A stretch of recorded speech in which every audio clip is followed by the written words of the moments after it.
Hey, good evening, everyone. Welcome into Dom Time. Hope the weather hasn't made things too difficult for you today. I was thinking about that because the kind of thing we did trying to get across the Delaware Valley today was fairly arduous. Imagine what it would be like, though, to have those sorts of difficulties and to have someone firing at you. Imagine combat. I don't think it's like Hollywood. And the great debate is going on nationwide, and we have three big guests tonight to talk with you about this, and we want to take as many calls as we can. Women in combat. Women are already serving on or about combat situations in Iraq and Afghanistan, but we're talking about women in infantry units and women ultimately maybe even in Delta Force or the Navy SEALs, the creme de la creme. Later on in the show, we'll talk with a woman who served in Iraq and thinks this is a great day for the country when Leon Panetta, the defense secretary last week, said we'd be going that route. We'll also talk with someone that I've had on a radio show for years, for maybe 20 years, that talks about military readiness and is appalled that we would suggest that women can be in combat. But we're going to start off with a friend of my show and a guy that, to me, when you're around him, you feel good. You think, wow, what a country that it can produce guys like this. Tony Sanchez. I can't call him a former Navy SEAL because I think he's reminded me he is a Navy SEAL. And at any second, Tony Sanchez might have to spring into action. I met him when we had on people talking about the killing of bin Laden and the way that the Navy SEALs were able to execute that. Tony Sanchez starts us off tonight. Hey, Tony, welcome in. Thanks for joining us on TV tonight. Hey, Don, it's great to be here. Thank you so much. And out of respect for the warriors who are still on the SEAL teams, I definitely would categorize myself as a former SEAL. Okay, well, we got that for the record. But Tony, when you were in studio, when you've talked to some of my producers and scared them to death, just looking at the physical fitness that would be required for Navy SEALs, when you heard this, give our viewers a sense of what it's like in combat maybe versus the Hollywood version of this. What are the demands of that in an infantry unit, for example? Mm-hmm. You know, I've been thinking a lot about this is a complex issue, women in the military, women in combat specifically.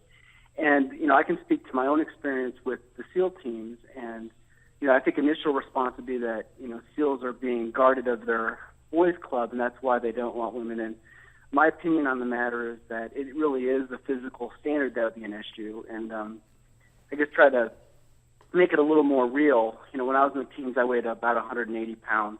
And I carried about 100 pounds of gear. If I get shot, I'm counting on a teammate to carry me out of there. And so it goes beyond just, you know, women being able to pass the PRT, which the physical readiness test, the PRT, is quite simple. But, you know, the reality of combat and what will be needed on the battlefield is something that I think requires a man's strength. And I'm really trying in every effort to not be sexist. Yeah, so you're talking about carrying some 280 pounds of weight out of there. And Tony, I thought when I heard this, I went back and I took a look at the Marines last year. We're testing in good faith because we want to give opportunity to women if they can do this. And they only had 2 women that applied for a fairly rigorous program, and both of them ended up dropping out. When I hear people saying the Navy SEALs, I think of the NFL. And I don't know the likelihood of any woman in the country that could play in the NFL. And I see the Navy SEALs Delta Force, that level at least, I can't see that happening. Mm-hmm. You know, the physical standard is one, but the other thing that I would point out is that we already have a very crowded training pipeline, and as you might know, the attrition rate just for men in field training right now is about 80%, so 1 in 5 make it. And, you know, really right now we're in a time where our country is facing a foe, a threat that requires us to produce more and more special warriors, special warfare personnel. You know, how many women do we have to put through that same pipeline in order to produce one? It's, you know, I'm not saying that there aren't any women that could make it, but I'm saying we already have enough. We have a big enough issue just getting enough men through the pipeline.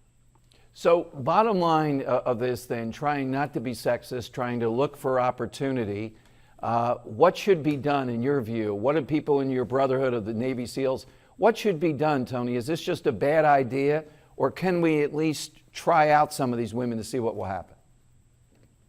Well, first of all, I would not say that. I want to be clear that I'm a big, I'm an advocate for women in the military. I went into the Naval Academy in 1987. It was only some 10 years or so since they began allowing women into the academy. There was still a lot of resistance to that. Changing the academy, it was going to be weaker, and that's not the case. I think that some spectacular officers, some of the best officers in the Navy are women who came through that pipeline. So to say that the academy was weakened by letting women in is absolutely incorrect. But with regard to the SEAL community, you have something very, very different.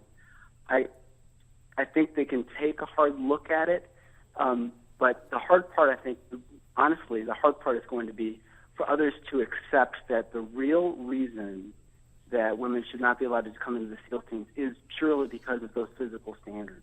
And it's not just being able to pass the physical readiness test. There's so much more to being in the teams than just being able to pass that PRT. That's the very, very low bar.